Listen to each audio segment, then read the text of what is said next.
Marcellus Khalifa Williams spent 24 years on Missouri's death row, his life hanging in the balance. But to understand how he ended up there, we must rewind to the streets of St. Louis, where a boy's dreams collided with a world of hardship. Before we dive in, hit that subscribe button and turn on notifications for more gripping crime stories. Leave a comment below. Where are you watching from? Marcellus Williams was born on December 30, Louis, Missouri, a city pulsing with energy but scarred by poverty and division. Raised in a working-class black family, Marcellus grew up in a neighborhood where opportunity was scarce, and survival often meant navigating a maze of challenges. His mother, Ella Louise Williams, was a pillar of strength, raising Marcellus and his three brothers with fierce love but limited means. His father, a Vietnam War veteran, was a fleeting presence, his life shaped by the war's invisible wounds. As Marcellus later wrote in his poem, The Superman Syndrome, "Papa was a true rolling stone. Maybe the Vietnam War cut too deeply and distorted his view of his own." This absence left a void, one that would echo through Marcellus's life. The family lived in a tough part of St. Louis where poverty was a constant shadow. Money was tight, and the streets were a tempting escape for a young boy. Marcellus was bright, with a sharp mind that later shone through in his poetry and spiritual leadership, but school was a struggle. The chaos of his environment often spilled into the classroom. By his teens, he was getting into fights, his frustration bubbling over. Records show he had run-ins with the law as a juvenile. Though details are sparse, petty theft and minor scuffles hinted at a restless spirit searching for an outlet. Was it the lack of a father's guidance or the weight of systemic poverty that pushed him toward trouble? Perhaps both. Despite these challenges, Marcellus wasn't just another kid on the block. He had a spark. Friends and family recall a boy who was curious, loyal, and quick to help others. But the streets of St. Louis in the 1980s were unforgiving, a place where dreams could be swallowed whole. By his late teens, he was slipping deeper into a world of small-time crime, his path veering toward a fateful moment that would change everything. What was the breaking point that turned a troubled teen into a man accused of a brutal crime? The answer lies in the years that followed, where choices, chances, and a flawed system would collide. On August 11, 1998, the quiet, affluent neighborhood of University City, Missouri, was shattered by a brutal crime that would leave a lasting scar. Marcellus Khalifa Williams, a man with a troubled past, was later convicted of the murder of Felicia Leisha Ann Gale Pickus, a 42-year-old former journalist for the St. Louis Post-Dispatch. The events of that day, steeped in violence and tragedy, set the stage for a case that would spark decades of controversy. But what led to this horrific moment, and how did it unfold?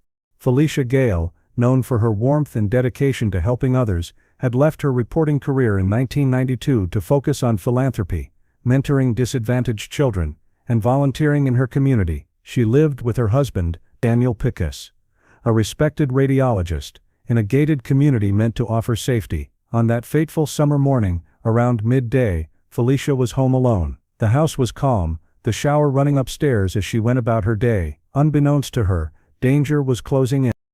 According to prosecutors, Marcellus Williams, then 29, broke into the Gale Pickus home, likely targeting it as part of a string of burglaries in the area. The exact timeline is murky, but evidence suggests he entered through an unlocked door or window, a common tactic in the neighborhood's burglary spree. Once inside, Williams reportedly roamed the house, searching for valuables. He grabbed a butcher knife from the kitchen, a chilling choice that would soon turn a theft into something far darker. As Felicia came downstairs, perhaps startled by a noise, the encounter turned deadly. What happened in those fleeting moments? Did she confront him? Did she try to flee?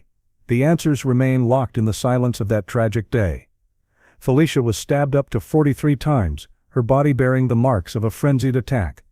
The butcher knife still lodged in her neck told a gruesome story of violent, defensive wounds on her hands and arms. A large gash on her right elbow showed she fought desperately for her life. Her back and thigh were also pierced, each wound a testament to the terror she endured. Her husband, Dr. Daniel Pickus, discovered her body around 8 that evening, lying in a fetal position at the base of their stairs, a kitchen knife still lodged in her neck. The scene was a chilling puzzle for investigators, filled with clues but no immediate answers. How did a former journalist meet such a violent end in her own home, and who could have committed such a savage act? Police found a wealth of forensic evidence at the scene. Bloody shoe prints trailed through the house, suggesting the killer's path. Fingerprints, some smudged with blood, marked a wall, hinting at a struggle. Hairs were collected from Felicia's t-shirt, her hands in the floor nearby. The murder weapon, a butcher knife from the couple's kitchen, bore traces of DNA. Stolen items included Felicia's purse, her husband's Macintosh laptop, and a jacket. Despite this evidence, the case stalled for months. A $10,000 reward offered by Felicia's family in May 1999 finally broke the silence, prompting a tip that pointed to Marcellus Williams. The investigation zeroed in on Williams after Henry Cole, a jailhouse informant, claimed in June 1999 that Williams confessed to the murder while they were incarcerated together. Cole, facing his own legal troubles, said Williams described breaking into a home, encountering a woman, and killing her. This led police to Laura Asaro, Williams's former girlfriend, who claimed she saw Felicia's purse in Williams's car. Both witnesses had incentives, reward money and potential leniency in their own cases, raising questions about their reliability, but their statements were enough to build a case. Williams's prior criminal history strengthened the prosecution's case. By 1998, he had a record of juvenile offenses and adult convictions, including robbery and burglary. In 1997, he was convicted of armed robbery, showing a pattern of escalating criminal behavior. Prosecutors painted him as a career criminal capable of violence, arguing the burglary-turned-murder fit his profile. Marcellus Williams maintained his innocence from the start, claiming he was nowhere near Felicia Gale's home on August 11. He provided no specific witnesses or documentation to corroborate his whereabouts, making his defense shaky. Prosecutors dismantled his alibi by pointing to Asaro's testimony, which placed Felicia's stolen purse in his car shortly after the crime. The lack of a solid alibi left Williams vulnerable, but he insisted the informants were lying for personal gain. Could he prove it in court, or would the prosecution's narrative overwhelm his defense? If you're still here, drop a like to help grow our community. The trial began in August 2001 in St. Louis County Circuit Court. The prosecution's case hinged on the testimony of Henry Cole and Laura Asaro, despite their questionable credibility. Cole claimed Williams confessed details of the murder, but his story echoed newspaper reports, suggesting he might have fabricated it. Asaro's account was inconsistent, and she admitted to receiving money and facing pressure from police, who considered charging her as an accomplice. No forensic evidence directly tied Williams to the crime scene, no matching fingerprints, shoe prints. Instead, prosecutors emphasized the stolen laptop, which a witness said Williams sold, and Asaro's claim about the purse. They argued Williams, caught during a burglary, killed Felicia in a panic, and fled with her belongings. Williams's defense team fought back, highlighting the lack of physical evidence and the informant's motives. They argued the prosecution's case was built on unreliable testimony. However, the defense failed to aggressively challenge the informant's credibility. Allegations of ineffective counsel later emerged, with claims that the defense didn't fully explore Williams's background for mitigation or impeach the witnesses effectively. Racial bias in jury selection also became a point of contention.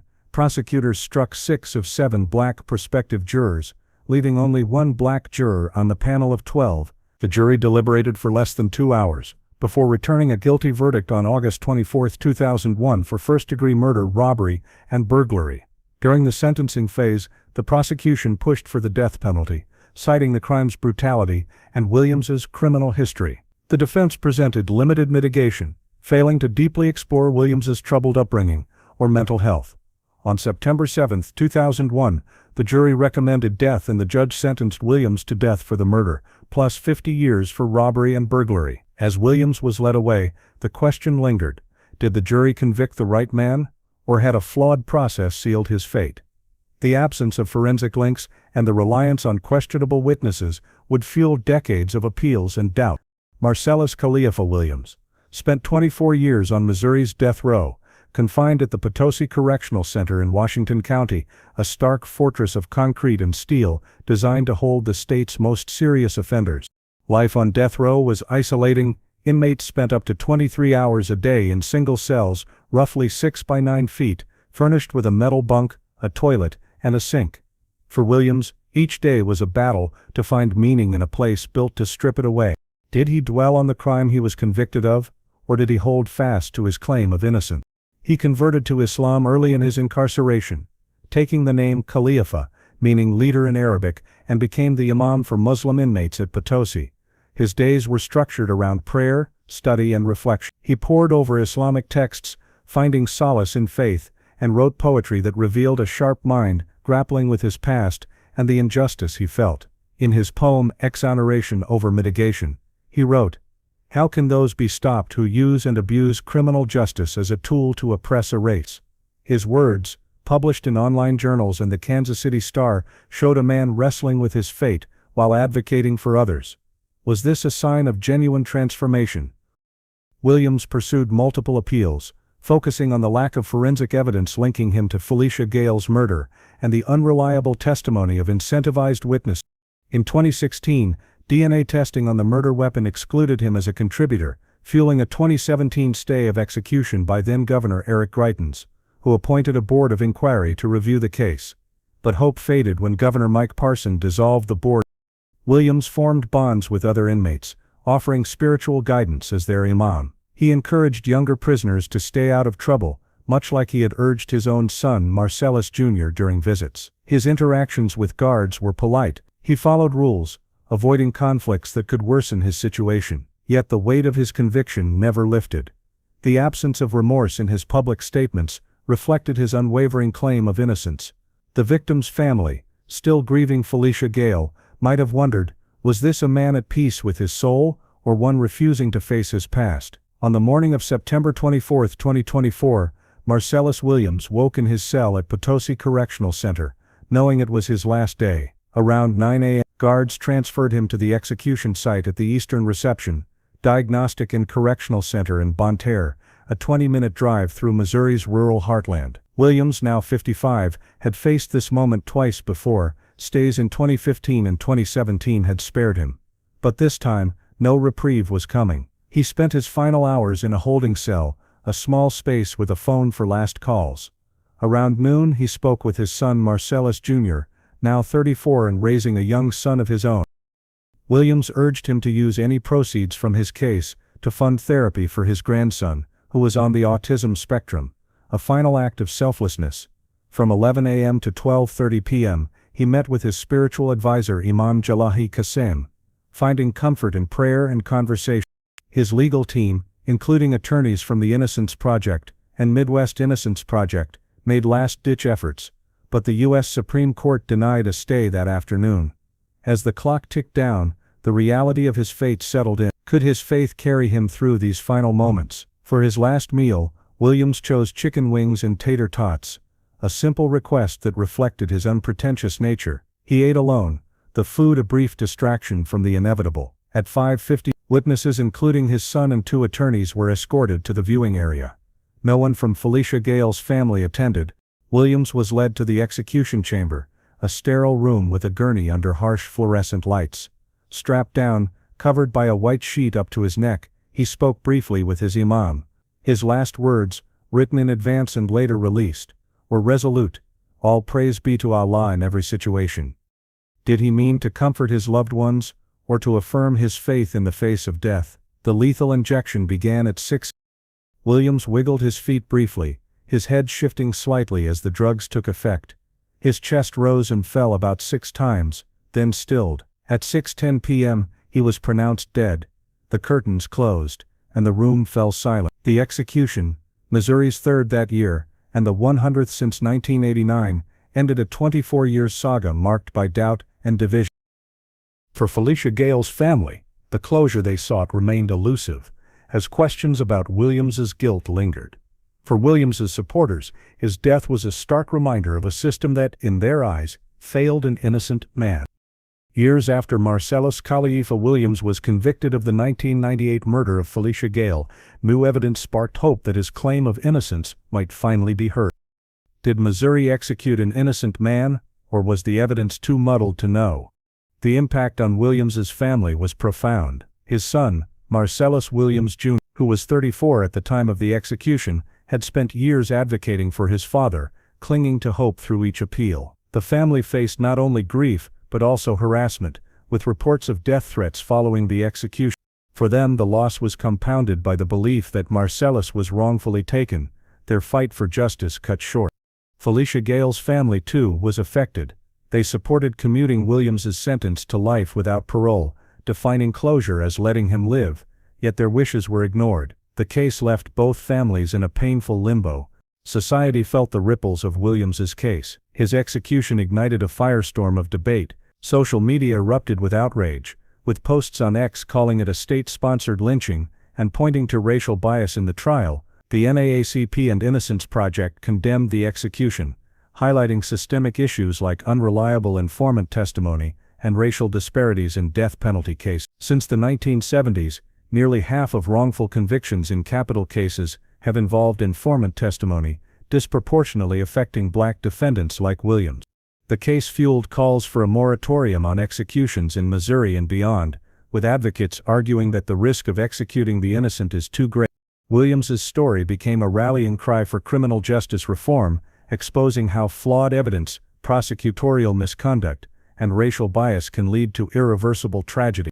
Marcellus Williams's execution, despite compelling evidence of his innocence, is a stark reminder of the justice system's flaws. It leaves us grappling with the cost of a system that prioritizes finality over truth. His final words, "All praise be to Allah in every situation," echo as a testament to his resilience, but also a challenge to society to confront its failure. Do you believe justice was served in Marcellus Williams's case, or does his execution highlight deeper issues in the criminal justice system that demand reform?